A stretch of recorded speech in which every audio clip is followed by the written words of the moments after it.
Big interview, big interview. I know what they'll ask me to do if I get the job. Gotta focus on the interview. Don't get ahead of yourself. Don't get ahead of yourself. It's okay. Oh man, I can't believe I'm actually here. Look at that flower. I've never seen a flower that big. God, they have arcade games in the lobby. This is the best place. I have to work here. I can't imagine not getting this job. Okay, there they are. Man, they look nice. This could be easy, actually. Hi, I'm Tom. It's nice to meet you. Yeah, just have a seat. Thanks. Okay. Okay, Mr. Marks. Thanks for being here. Yeah, thanks for having me. Yeah. So for our interview today, we just prepared a few questions here. The first of which, I'm wondering, have you ever taken an active role in an intercollegiate Quidditch organization? Yes, I have. The next question I've got for you is a psychometric test, so answer it as quickly as you can because any sort of pausing will be prejudicial. You're standing in the cavern of the evil wizard. All around you are the carcasses of slain ice dwarves.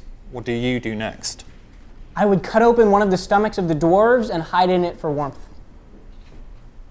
It's actually quite barbaric.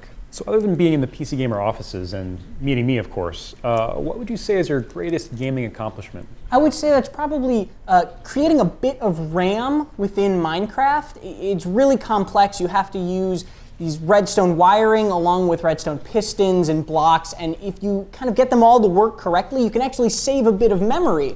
And when you string those together, you can build these huge things like computers and calculators. You can build smaller things like drawbridges or different adventure mode things. It's really a complex thing to do. That's great, yeah, cool. There's actually only one more question for you, Mr. Marks, but it's an important one, so please answer honestly. How many bow ties do you own? 31 plus 2 are reversible. I own a few. Yeah, welcome to the team. Great. You're hired. Great, thanks so much. Yeah, sure.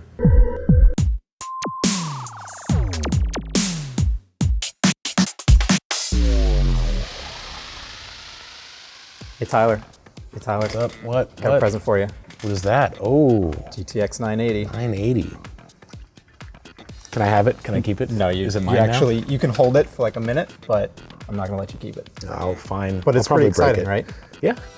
These just came out like 2-3 weeks ago, and we had a big thing about it on the site, but the thing is they're actually not even available to buy unless you get really, really lucky on Amazon, because everybody's trying to get the 980 and the 970. Did you break into Amazon's warehouse and steal that? No, I got this one from Nvidia. We got it for doing benchmarking and stuff. I wish I had stolen it from a warehouse. That would be more exciting. But yeah, I don't know. It's a really interesting time for graphics cards, I think, because the 780 series was so popular that a ton of people bought those. Now there's not that much of a reason to upgrade, even though these cards are actually really, really good. Yeah, I was going to say, if I have a $1,000 Titan in my PC at home, which you may or may not have. I may or may not have that.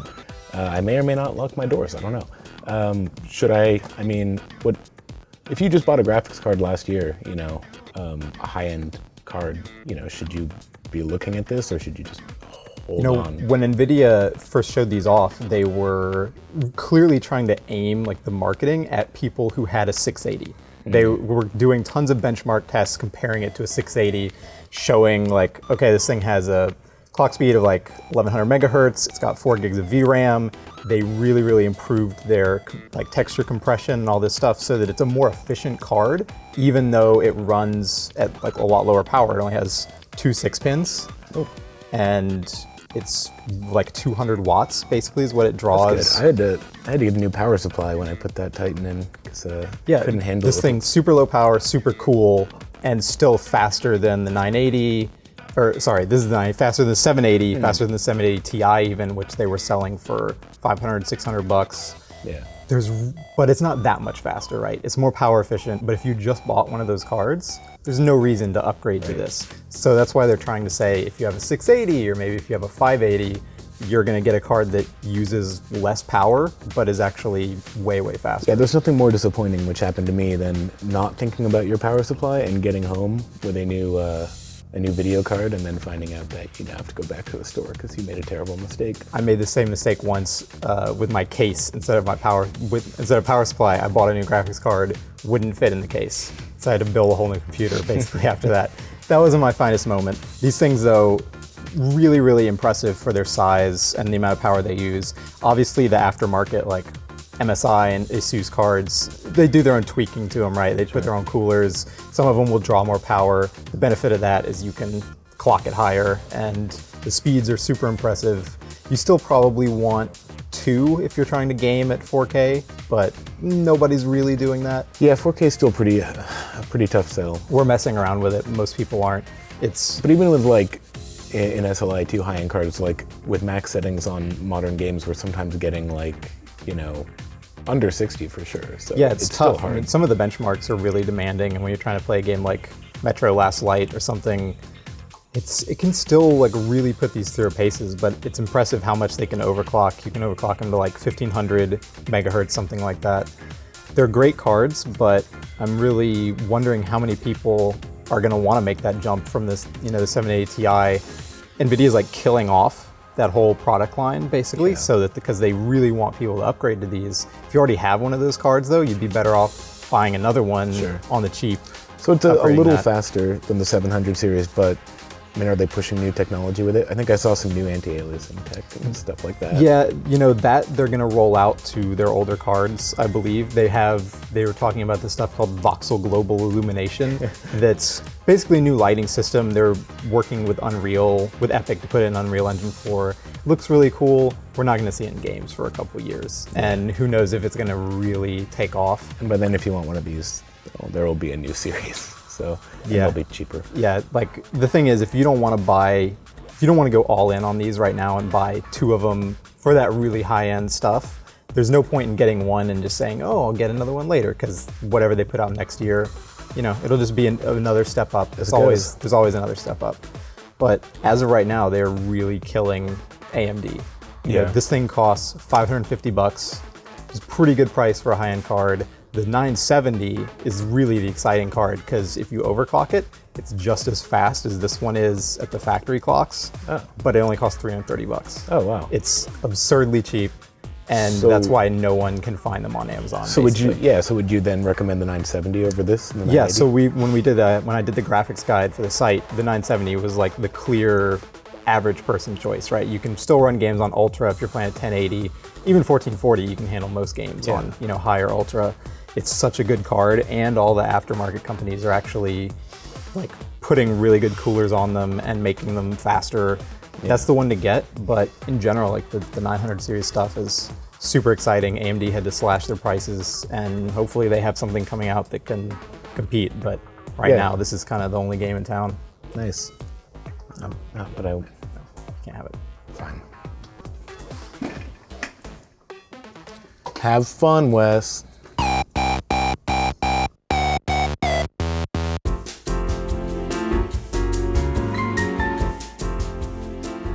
Hey Tom, how's your first day going? Oh, hey Wes. It's going good. Good, you too busy?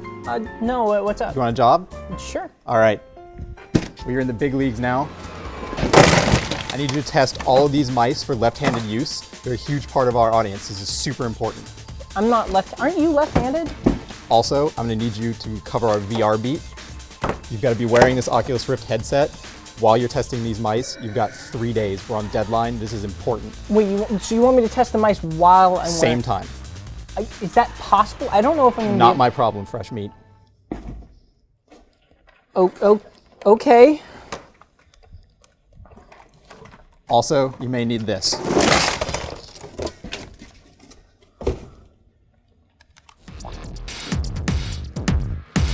Oh, man.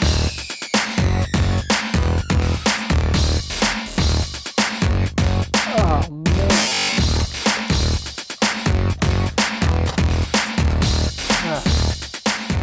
Hey, Wes, I'm starting to feel a little queasy here.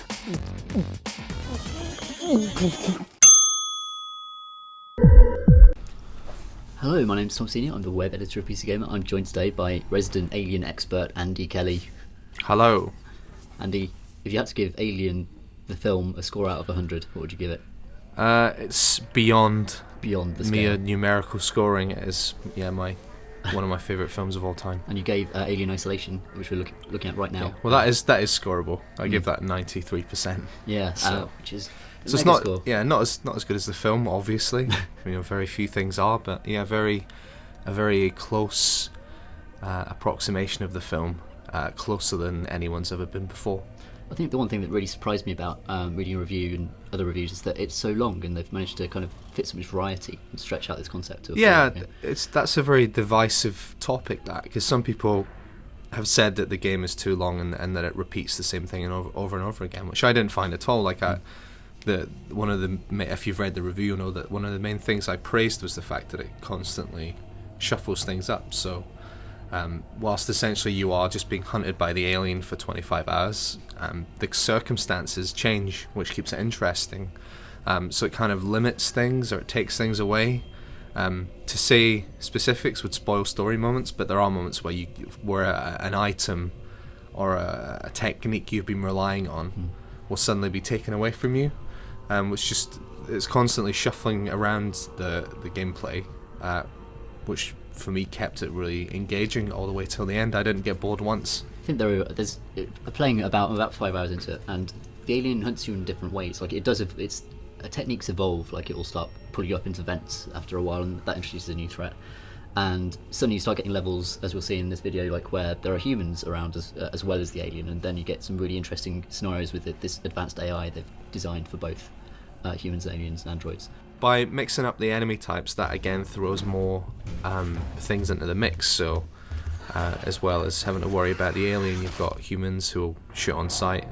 Or sometimes they won't shoot on sight, actually, which I like. They'll say, back off and give you a chance to run away. But if you keep pushing forward into their territory, they'll start firing at you. So you've got that to contend with. Obviously, the working Joe androids are just brilliantly eerie and can, crush your head like a melon. But yeah, really the main threat is obviously the alien, and it does learn from your actions. So if you keep doing the same thing over and over again, it will get wise to you. If you keep using lockers and it keeps hearing the clatter of the door closing, or catching a brief glimpse of you, it'll know that you're doing that, and it will start opening lockers, which is part of what makes the thing feel like what it really would be, which is a unpredictable, intelligent, killing machine. Yeah. I think it's interesting how there's been a bit of a kind of a critical division around Alien. I mean, it is kind of, there's an element of trial and error to it, and there's an element of frustration. You are going to get eaten a lot, aren't you? You're going to get killed a lot. Oh yeah. That's part of the game. If the threat of being eaten wasn't there, it wouldn't be scary. Like if you knew a foolproof, fail-safe way to get past the alien without being seen, it wouldn't be scary. But you can actually, if you're really meticulous, you can get through a level. If you're totally fastidious and you're staying hidden, staying quiet, you can get through a level unseen. But the challenge is you're a human, and you make mistakes. You bump into things. You bump into cans. You bump into chairs and knock them over. You will clumsily stumble into its line of sight, and that's where the horror lies. And the system is there to be learned, but then no one's perfect, and it's those mistakes that make it scary. I think I loved it as someone who loved the film as well. And in fact, there's an article on the site right now which you pick apart all of the similarities and slight differences there. The authenticity of it is extraordinary. Yeah, they had like 3 terabytes of original photography and concept art to work with, to base all the designs on. So it's pretty damn authentic. I mean, if you see my features, some things they haven't got right, but these are tiny little details that only massive alien nerds will notice. I mean, overall it's pretty amazingly authentic, and that 70s retro future art design is just unbelievably good. Like, it just elevates it to a whole other level artistically, I think. Never seen anything quite like it, and I think maybe the reason I love it so much is that it's a kind of a big budget being thrown behind a new idea that no one else has tried, and it's such a big risk to try and build that technology and try and do it this way. Yeah, it's quite a subversive AAA game, for want of a better term, because everything that typifies a big budget game, this does the opposite. It drip feeds you weapons, and the focus is on tension and stealth as opposed to action. I mean, there are moments of excitement in it, but they're few and far between. Really, it's mostly just about slow burning, kind of gnawing terror. And I'm just glad that Sega took a chance on that, especially after the debacle that was Colonial Marines. And indeed, like AVP was great, but you know, the history of Alien games has been a mixed bag, and none of them have, like, apart from perhaps Resurrection on PlayStation 1, if anyone remembers that, no one's really tried to do the one Alien killing machine idea properly.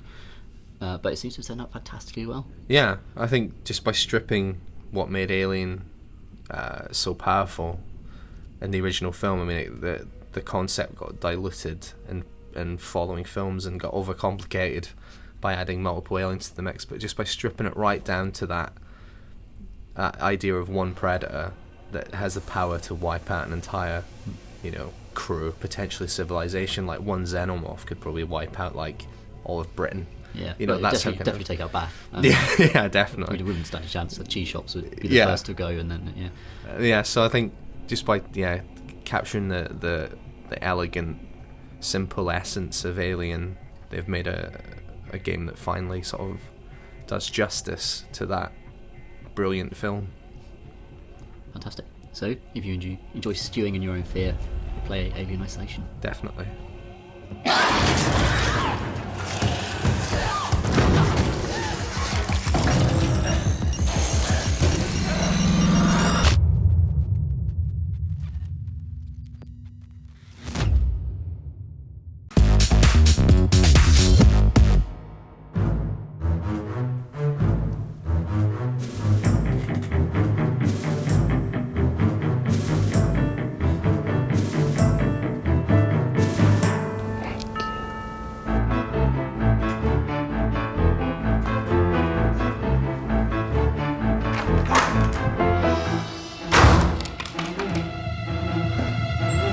Card. But how?